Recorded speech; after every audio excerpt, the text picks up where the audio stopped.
Hello everyone, welcome inside the Red Earth Production Studios for this edition of YBMcast Baseball Talk, powered by Game 7 Baseball, Game7Baseball.com. We have the fall games, fall tournaments, fall games, same thing. We're going to be talking about the fall games here today, but want to let you know first about Game 7 Baseball. If you're looking for some fall ball, local, go out to the YBMcast. They got some stuff happening down at Ballparks of America all the way through the end of October. Enjoy, have some fun. If you're in Tennessee, got all kinds of fall stuff happening all the way into November around the Nashville area. Crazy, huh? Baseball, fall ball, get yourself in, pick up a tournament or two, have some fun, enjoy, get some extra swings. That's what it's about. Just have some fun. Game7Baseball.com. There you go. All right. So today we were out at the fall games. Excuse me. Prep Baseball, Missouri fall games out at Adkins Field in Columbia, Missouri this past Saturday. Had a good time. Saw a ton of players. I think we saw a ton of players, and there was still kids we didn't even get close to seeing just because the amount of players were out at the Scout Day. It was interesting to get to meet some of the kids, some players. We're going to talk specifically today. We picked out some, and we covered the G.A.C. quite a bit, and we're getting ready to walk into that part of it. So we picked out some G.A.C. players from the G.A.C. South that we're going to feature today and talk about maybe some impact, if they are going to be impactful, that kind of stuff. It'll be a lot of fun. We're going to enjoy it. So this area back here is basically production. They do a lot of the artwork back here. They do the production. So any of that stuff that comes in off of, we'll say, our fanware stores, stuff that comes in off the team stores, a lot of the coaches wear, a lot of the last minute, hey, we got to have it in the next 10 minutes stuff. That's all comes back here. This area is where all the day-to-day stuff that comes in really goes through. The retail store is its own little entity. This is where the real work is done.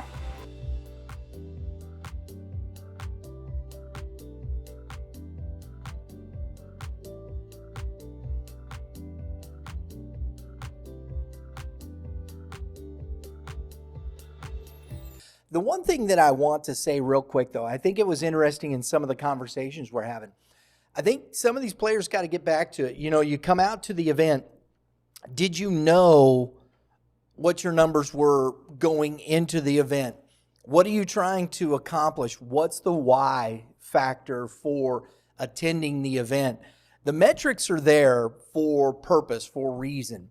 How do you get better? If you don't know what you have going in, how do you know what you're trying to work to accomplish? And I think it's interesting because these fall games, it's a big, great opportunity to walk in, get some numbers as you go into your winter workout sessions, getting in the gym. Are you getting faster? Are you getting stronger?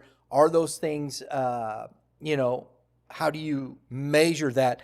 And so when you come out to the spring event, are you better?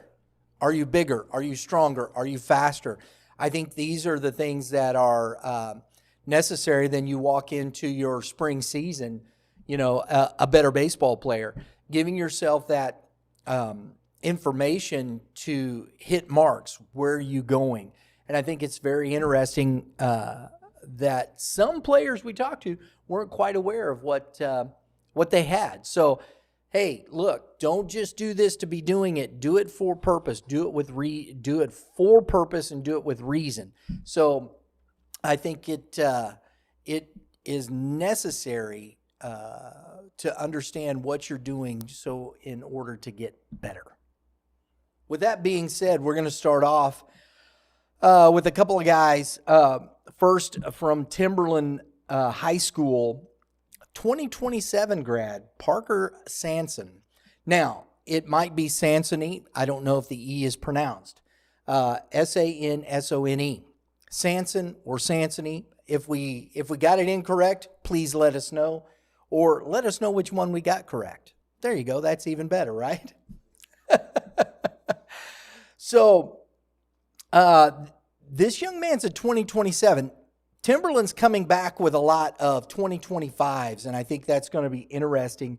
You got some guys, of course, the big name Richie Swain pitching, but Sansony put up some pretty good numbers, I think, here. He was in effective velocity average. Parker Sansony was 83 miles per hour. Okay, I think that is an 83.9. So the velocity range was 83.9. The effective velocity average 84.9, and he maxed at 86.5. That's a pretty good. That's pretty good for a 2027, and I think puts it into the range of, you've got a kid, a sophomore here that I think could make an impact with a bunch of 2025s. It'll be interesting to see how Coach Andy Zaire looks at that. But I think he showed very well with his fastball, spin rate 2410, 2358. That's pretty good on the spin rate. He was zone percentage 50%. Spin efficiency average 86. So I thought he showed pretty well on his fastball. The slider, changeup, curveball,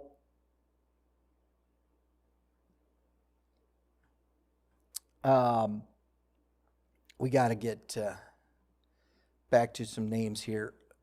Velocity max.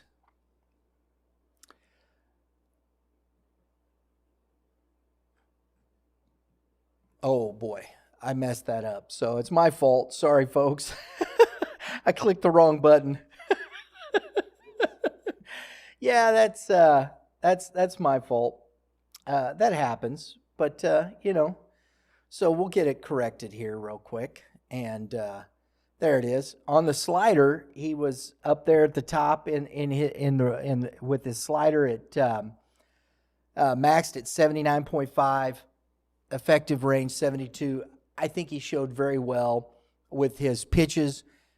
This is a young man that I think could be very interesting to watch and could be impactful as a sophomore coming into for Timberland. Next for Timberland, here was another young man that we watched last year. We saw him play in. We had the game of the week there at Timberland with Francis Howe Central. Isaiah Ogby playing in the outfield. This young man is dynamic. He's got great speed in the outfield. He is a senior, and we saw him out at the event. And one of the things first I want to do is look at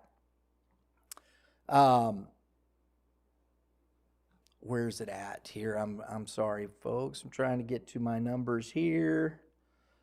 And you got everything popping up in your face. Had it.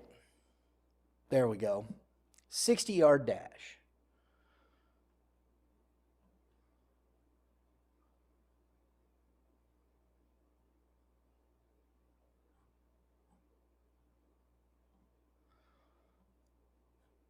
We'll get to it here just a second. There it is. He's a 7.37. Not horrible, but I mean, I think he needs to work to that. 84 miles an hour on the outfield velo. Decent arm. We saw that. I think he hits very well as far as with what we saw that way. Hand speed is an interesting, I think, indicator. Oh my gosh, why won't you scroll? It's very disconcerting here. There we go. Hand speed, he's pretty average in these numbers. I think that's something that'll be interesting, when you look at numbers and whatnot. But Isaiah Ogby is a player for that team that I think is going to be impactful. Showed very well at the games, and will be an interesting player for this Timberland squad. Next on the list here, we're going to switching over to Francis Howell North and Carson Howard. We've seen Carson Howard play for the last couple of seasons, or at least last season. Has been somebody is a sophomore last year, a junior, 2026 grad, plays the field, hitting and pitching. And we're going to take a look at what we saw there from Carson Howard on both sides of this. I thought was interesting in the 60-yard dash. He wasn't slow, showed pretty well. But I think where he really showed himself was in the pitching range. We're going to start with the fastball. And he was one of the top guys here at the event.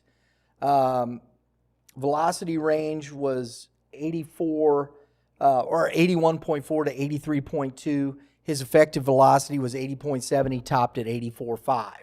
So if he gets himself together there, is that going to compete well at the in the GAC South with Timberland, with a Francis Howell Central, with a Francis Howell?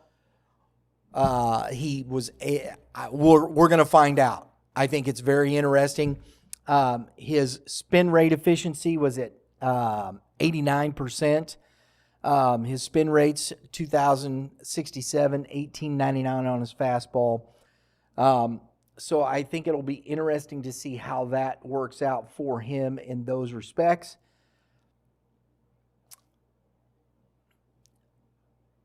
With the hitting on that side, though, he showed very well as well. Hand speed is always one of the indicators that I think is very good, and he was one of the top guys. He was 23.4 with the hand speed, his average 21.6. I think, these things can be misleading at times. How well do you do when you're talking about with the TrackMan on hitting? You've got effective exit velocity hitting wise. He was in the top, maxed out at 99 miles an hour. His exit velocity average was, I think, pretty good, 86.3. I like that because then you're talking about, are you hitting the ball pretty well as far as barreling? And I think if your average is in that not too far off. I'd like to see it closer to the max, 99. He got one that's 99, but you're hitting the ball pretty hard. His distance max was 326, distance average 192 feet. So I think that's pretty good. So Carson Howard right up there with the guys this weekend, hitting and pitching. So as a junior, I think he's going to have an impact for that Francis Howell North squad, who is going to need it. They got some 2025s. We're going to be looking at this. We'll see. Carter Stover will be back as a pitcher as well. I think they've got an opportunity with some of the players. Carson Howard is going to, I think, figure into that pretty well. And from what we saw at the event, boom. Next on the list here, we've got a Francis Howell guy, Matthew Younghans. I think it's going to be interesting because when we looked at the Francis Howell squad, we didn't see his name on the roster from last. It's amazing to me the amount of talent this team still has. They lost basically some seniors. The big one, of course, Titus Sissel. But Francis Howell, my goodness, how do you crack this lineup? And I think that's the tough thing here for this young man, Matthew Younghans. He didn't do too bad hitting wise. He's a 2026. His max velocity 92.9. average 86.3, hit the ball 321 feet, 172 average. This young man plays for Jawsbad Scout, 6'2", 212 pounds. I mean, he's a big kid, first baseman, right-handed pitcher. It'll be interesting to see what he does that way, but his pitching stats or his hitting stats are the ones that kind of stood out. But I think it's going to be tough when you see this roster. How do you have a Jackson Vaughn at first base that is going to Wichita State, that is still there as a senior.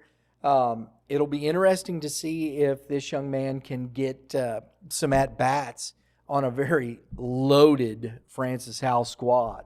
So, but I wanted to point that out. That's going to be interesting to see if, this young man can get some at-bats, or will he factor into that place. I got that. Yeah, you got it. I got these two guys, Carson Howard, Jonah Nosovich, just finished a good round here, guys. What do you feel about it? Well, felt good. Felt like I was getting a couple barrels. So Felt good. Felt like I was getting barrels, hitting it to the middle of the field, just working everything I can. I was kind of rolling over at first and just looked at timing, and the last two felt really good and felt like a mash. So Yeah. Yeah. That line drive you hit at the end there, I think you were, like you said, you were rolling over a little bit, got on top of the ball a little more than you wanted to, but those last few, man, I thought they were really nice. Yeah, thank you. Absolutely. Guys, thanks a lot. Thank you. Next on the list, we got a couple of Francis Howell Central guys.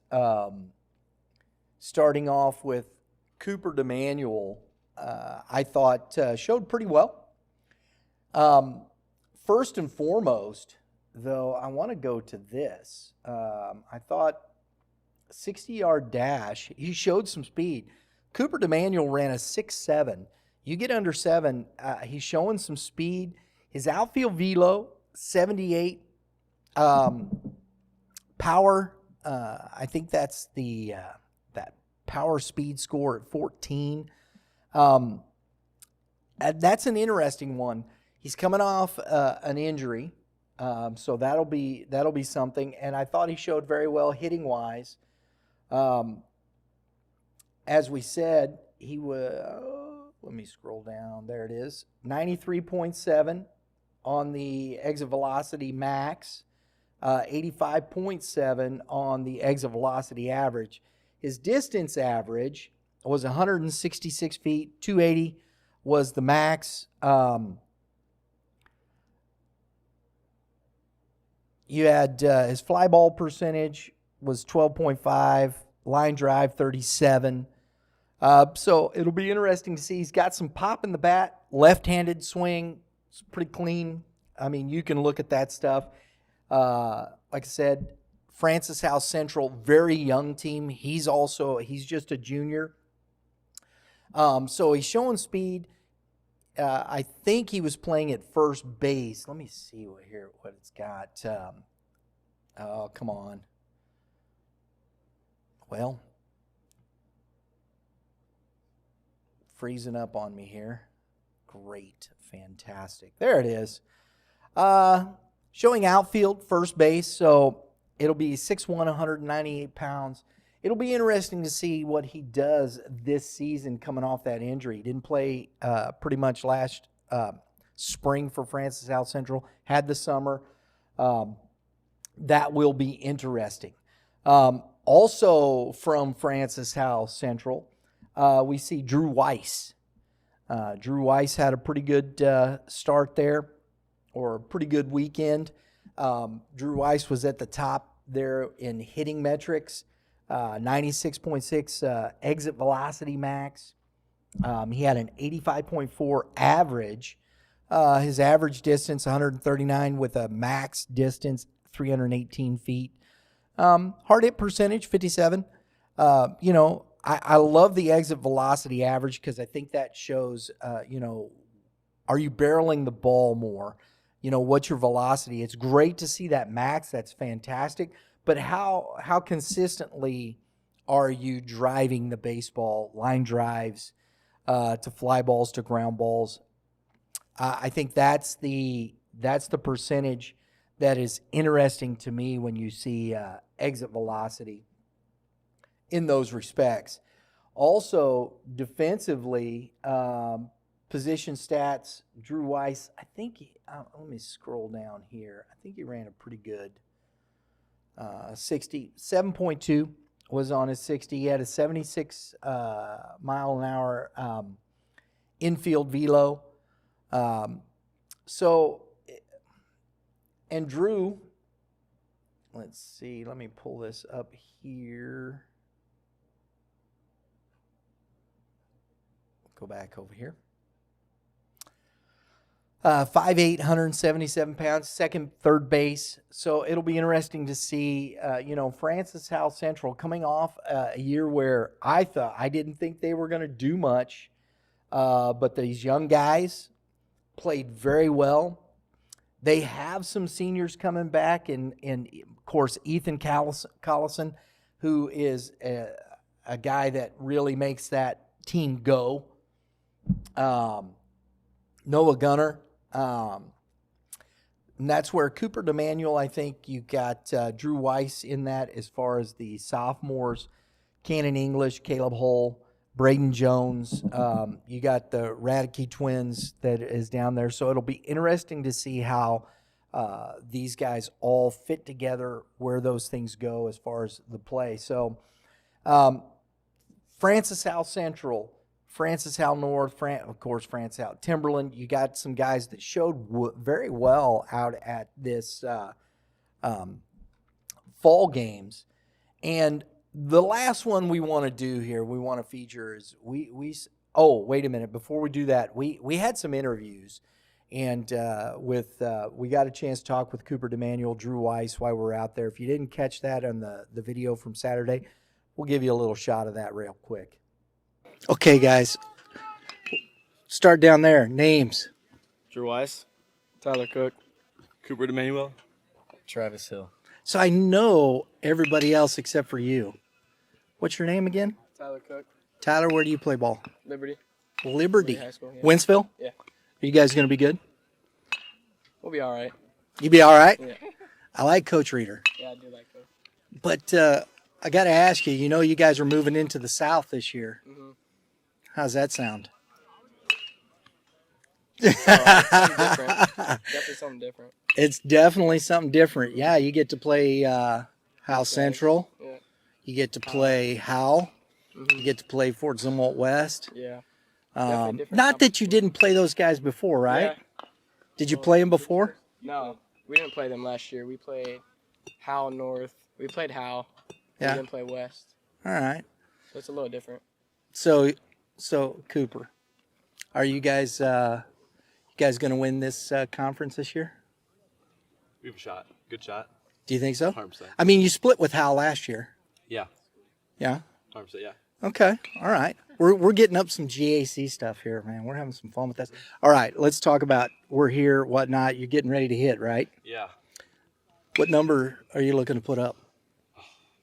It's like a low 90s. Just want to hit some line drives and be consistent on the barrel. I like that. Consistent on the barrel. Did you hit already, Travis? Yes, I did hit. I didn't get any numbers yet, but I thought I had a decent round. Okay. Feel good about it? Yeah. Oh, yeah. I feel good. Line drives? Yep. I like line drives. Because do you guys think it's better just to be more consistent on the barrel? Oh, yeah, for sure. Do you think that's where? Maybe for the last few we can talk a few, but for the first. I'm sure we couldn't hear you. Yeah, I feel like line drives are good for the first. I think you got like 12 swings over there, but like for the first couple for sure, try to hit line drives and then. That's where get your some numbers drives. come, the Yeah, consistency, yeah. right? Yeah, 'cause I It's- feel like, the more you hit line drives, the more you get a feel for it. I feel like. It's nice to pop a big number, but Yeah. it's also good if you're sitting at 88 Oh, yeah. consistently, right? Yeah. Absolutely. Yeah. I'm sure your dad would agree with that, right? I know, because he's a coach's son right here. That's all I know. So, but guys, good luck. Thank you. Thank you. Absolutely. Don't get down, man. Stay up. All right? Yep. Tough conference. You guys, they're over in the Central. South's down. Liberty. Yeah. You guys going to win it? That's the plan. We're gonna try. We'll see. We'll see. All right. Thanks, guys. Thank you. Thank you. It was fun. It's always fun talking to these guys when we're out there. It's really interesting. So we always like to share that with the folks. We don't always get to everybody, but we do what we can. But the last one I want to get to, Gavin Jones. Gavin Jones is a pitcher, Timberland High School. He's a senior. We saw him pitch during the game. His numbers aren't, huge. They don't jump off the page. This young man got people out. And the interesting thing and why I think this story is so, we had a chance to chat with him during the game. So if you get a chance to go watch the game from the fall games from last Saturday, go do it. And look for the interview we had with Gavin Jones. This young man only has his left hand. He was born that way. He doesn't have his right hand. But, when he talked to us, his dad never let him, let's go out, play ball. He told us, though, it hurts him in the weight room a little bit, but, hey, you got to work, you whatnot. He went out, pitched, he got guys out, and he was on the field with some really good hitters, some guys that, put the ball in play very well. And he pitched very effectively. Like I said, his fastball isn't huge, but he's got good breaking stuff. He works in and out, up, down. He got guys out. If this young man can give them a little bit, along with what we saw with Parker Sanson, and then you got, the big name Richie Swain there. I thought it was really, really cool. So go watch this young man pitch in the game that we put out on last Saturday. I think you'll be pleasantly surprised. It was a great story. Really enjoyed talking with Gavin Jones after the fact. So I think that'll be a lot of fun for you to check that out. But for now, that's what we've got. We wanted to highlight these players. Again, Parker Sansony from Timberland, Isaiah Ogby, Timberland, Carson Howard. Really fun talking with Carson. He's also a kid that plays hard, pitching and hitting. I think he's going to be very impactful for Francis Howell North. Matthew Younghaus, hitting-wise, it'll be interesting. We got a chance to, see that a little bit. It'll be interesting to see if he can crack into that juggernaut known as Francis Howell. Francis Howell Central, Coach Beckman does a great job with that group. Cooper DeManuel, Drew Weiss, two guys that'll be fun to watch and see, a couple of juniors, how well that team continues to grow and make an impact. Can they crack that toughie in Francis Howell and break through and win? Not to mention, Fort Zumwalt West. Whew. Gavin Jones, great story there. We appreciate everybody taking the time to watch today. We'll be back next week. We're going to highlight some more players. We're going to highlight some players outside of the GAC. I think it was a lot of fun. We're going to get to those. These were a few that we wanted to highlight today. I think Kevin will be back next week with us. Hopefully, maybe we'll get Andy Urban, get his take on some of the kids on the other side as well. So a lot of fun to be out at these fall events. It gives us a look at who are these players and can they impact their teams coming into the 2025 season. And that's the thing that we look for, and the opportunity to talk more. And then when we get into rankings, it makes an impact on where we put teams and how effective, the GAC South is going to be. Brutal. Although Timberland, I shouldn't say they're not in the Timberland's not in the South anymore. Liberty is actually moved up to the South. This just happened. I just was made privy to that, and I should have, looked for that. And Timberland will be down in the GAC Central, so that'll be interesting there. Wide open Central. We'll see what happens, folks. Appreciate you tuning in. Look, if you like what we're doing, take a moment, hit that subscribe button. Please hit the dinger next to it. Doesn't get you a home run, but it gets you notifications for upcoming episodes such as this. We appreciate our partners in Game 7 Baseball. Hey, make sure you check out Prime Sports Midwest. We didn't have anybody on the call-in link this week, but check out Prime Sports Midwest. 2 locations, 1550 Ocello Drive. I don't know the address number, but I know where it's at. The one in St. Peter's, right there on Mexico Road. Sunny Hill Drive, in between Sunny Hill Drive and is that Church? I believe it is. Well, Mid Rivers. That's a big ways. So come back this way. Yeah. Exactly. About 2 miles past south. Yeah, as you're going back east. That's correct. We'll have to get the address number. I should have had that. Anyway, Prime Sports Midwest. Boom. Go do it. Check out the store. Again, everybody, thanks. Have a great day in the Lord. All you pitchers, throw strikes. Hitters, hit them where they ain't. We'll see y'all next time.